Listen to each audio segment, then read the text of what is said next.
Good morning, afternoon or evening. This is a very quick demo of the primary school data sheet that I've sent out to our 37 schools that feed into us, or of students, of course, that are coming from elsewhere. When you try to open the sheet, you might get this link, and it just asks you whether to update to some other links within the spreadsheet. If that's the case, just click on Update. You'll then be asked if you want to continue, go yes, and the other option is you might have up here somewhere a button that says, do you want to enable content? And it depends on the system you're using, but just answer in the positive for any security warnings that pop up. The spreadsheet's not going to do any harm to your computer. Okay, so you will have pre-populated some information from county, whether or not they're looked after children, their gender, their name, and the school that they're coming from, and their SEN status if it applies. If you could place in this column, please, their current attendance as a percentage decimal, just to make sure that we've got a track and we can make some early interventions if they are needed. In this column, indicate whether or not they are pupil premium. On the drop downs at the side of each cell on this little arrow here, you will see that the options there are to put yes in or just leave it blank. So that's fine. English as an additional language, it is useful for us to know their reading age entered as a false decimal, so just type in this case 8.40 would equate to 8 years and 4 months. Same with their spelling age. Whether or not, in your professional opinion, literacy support is needed. In this case, we would remove children from foreign languages, and a very low reading age of around 6 would be an indicator for this.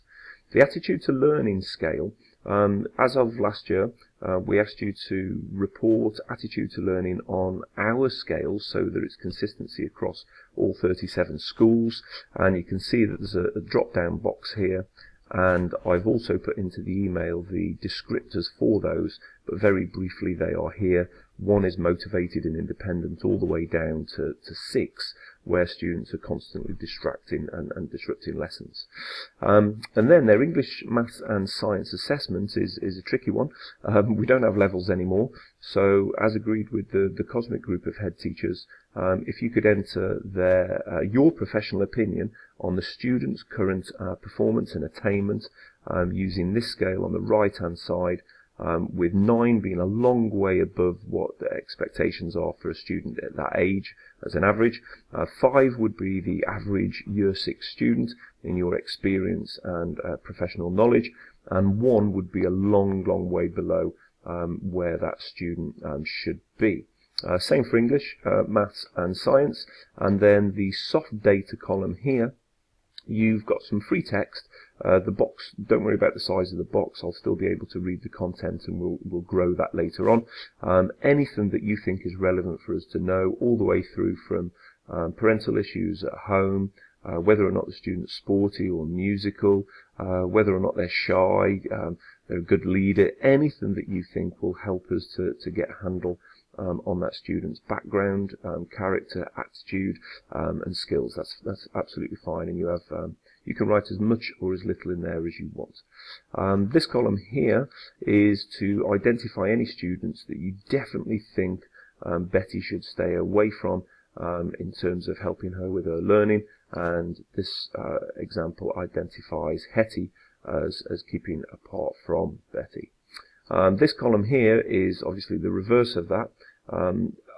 It's rare for me to keep students together just for a social or friendship reason. However, there are some extenuating circumstances that means that they desperately need to be together. I'm very wary of creating cliques within tutor groups, so I do tend to split as much as I can a primary school group into 7 tutor groups.